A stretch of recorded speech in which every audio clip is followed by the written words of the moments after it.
علیہ السلام نے ارشاد فرمایا حضرت علی سے ذرا زخمیوں کا تو پتہ کرو، تو حضرت زیاد یا کا کریم علیہ السلام کے غلام تھے، یہ زخموں سے چور چور تھے۔ جب دفاع کا وقت تھا نا، یہ قریب تھے، سرکار نے فرمایا کون ہے جو دفاع کرے اور جنت میں میرا رفیق بنے، ساتھی بنے۔ حضرت زیاد کھڑے ہوئے اور اپنے 7 ساتھیوں کو لے کر حملہ کیا، یہاں تک کہ آپ کا جسم جو ہے وہ زخموں سے چور چور ہو گیا۔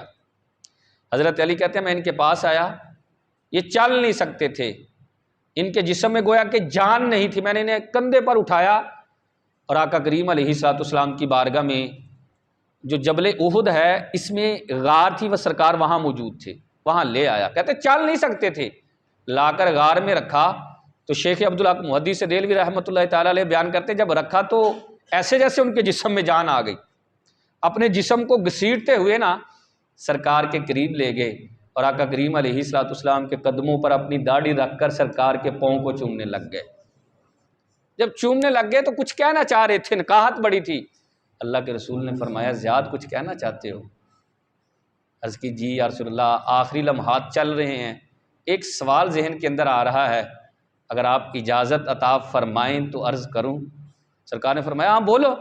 عرض کی یا رسول اللہ صلی اللہ تعالی علیہ وسلم، کیا آپ مجھ سے راضی ہیں؟ اللہ اکبر، اللہ کرے یہ بات سمجھ آ جائے۔ آپ جان بھی سرکار کے نام پر دے دی اور زندگی قربان کر کے پھر بھی پوچھ رہے ہیں کیا آپ مجھ سے راضی ہیں؟ سرکار کی آنکھوں سے چھما چھم آنسو برسنے لگ گئے۔ ارشاد فرمایا زیاد، اب تو میں ہی نہیں بلکہ تم سے تو میرا رب بھی راضی ہو چکا ہے۔ اور ایک